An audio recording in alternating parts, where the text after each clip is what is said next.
Howdy there, YouTube. Once again, back onto the Eagle. Maybe get some of the other things done and maybe get started on some other things and whatnot. Anyway, as you can see by all the grease and oil down there, you could probably guess that I have a leak of the power steering system. And I think it's the pressure hose. I think that's what commonly leaks, although I cannot determine where the leak is coming from, but the power hose is a good idea because you can see the return hose, although it is cracked up and probably due for a good replacement, might be alright still because it doesn't really seem to be caked with grease until it gets down there. But up here you can see where all the grease is, so I'm guessing it's somewhere along this hose, maybe.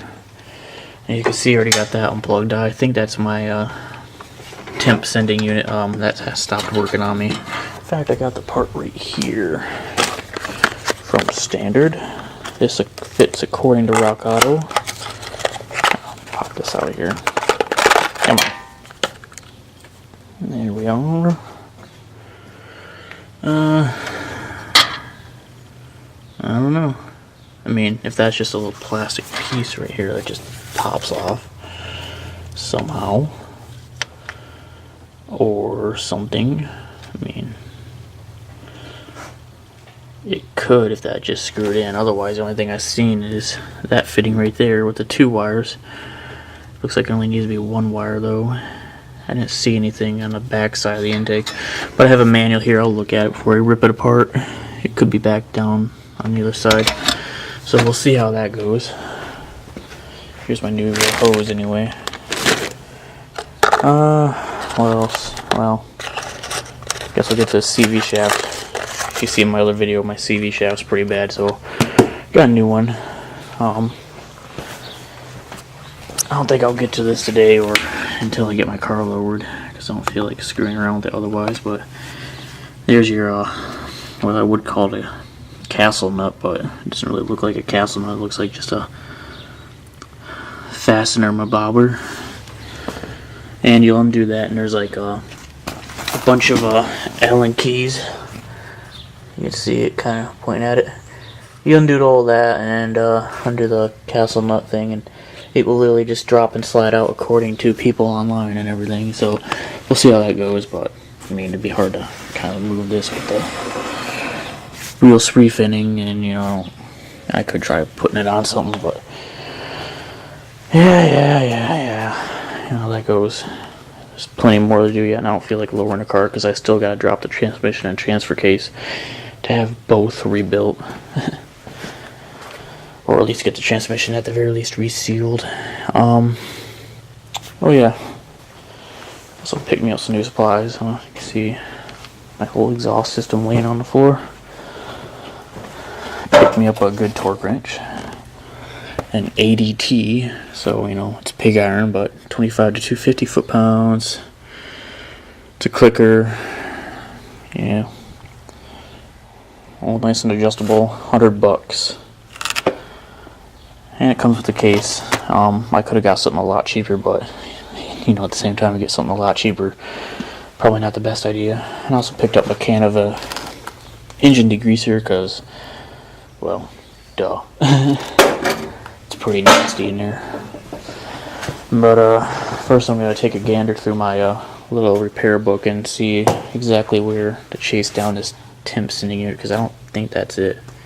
I mean, it could be, but I don't know. And if it is, I got the wrong one. Maybe that's the case. I don't know. We'll have to look. So I'll get to that then. Well, I about feel like I told a lady right about now. Yeah, here's my sender unit, and it is the right one. It's just it would not be this one or this one. It could have been one that was sitting up here, but on this car it's not. It is actually all the way, set that there, back here. Ah, shit. Yeah, that's way back here, I know.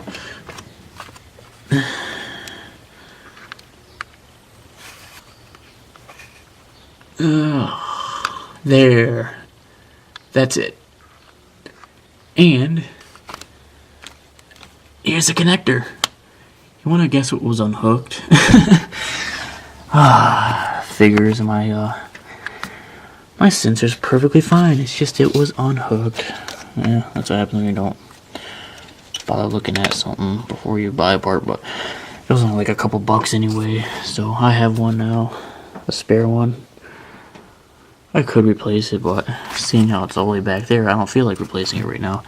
What I'm going to do is clean it up, plug it in, and I'll have my temperature back.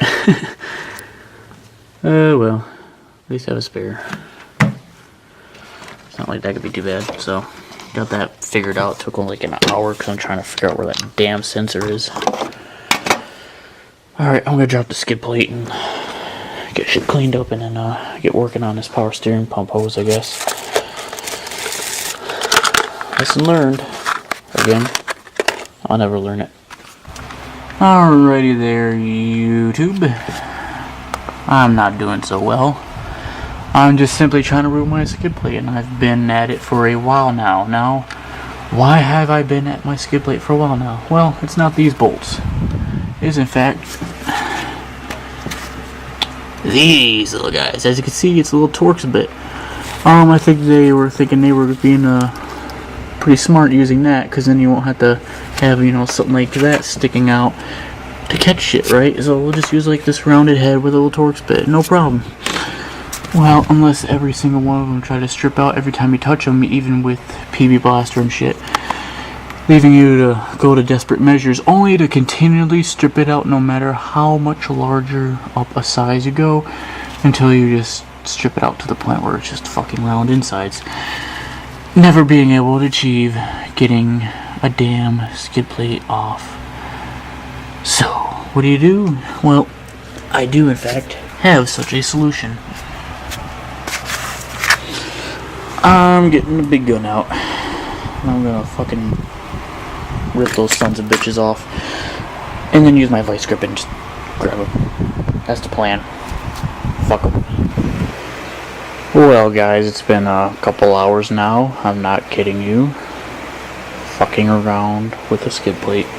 I think I'm just gonna call it a day before I get too frustrated, because I still got work tomorrow and I don't feel like fucking around with this all night long. So I'm just gonna take it easy for the day and jump on it on the weekend.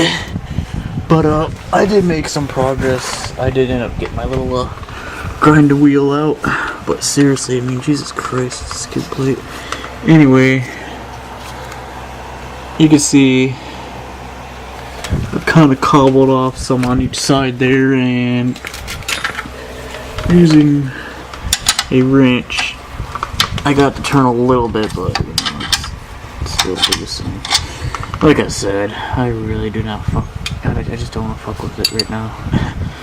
I'm tired of it. I'm just, I still can't get over the fact that no matter what I do, something like this happens. I mean, it's just a skid plate. I was thinking maybe the power steering hose might be the problem, but no, the skid plate stopped me.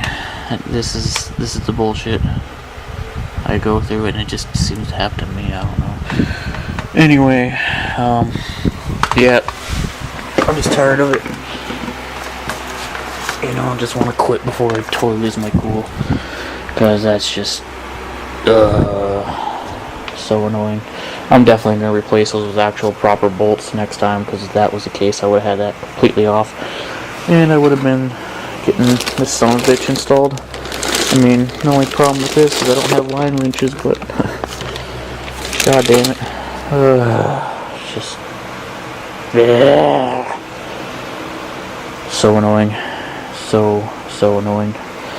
I'm sure some of you guys came across some shit like this where the easy part of it ends up being the most annoying, hard, longest taking part.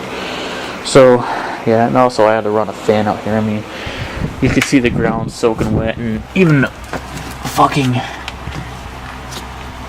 I mean, I wish I was making this up too. Yeah, it's condensation coming off my engine even. That's how humid it is out here. And it's only in my garage too. It's just trapping moisture all day, I guess. So it's been just not particularly hot, just ball sweatingly sweaty. We'll put it as. So I'm just gonna clean up and call for now. I'm just done fucking with this. Holy shit. Whatever.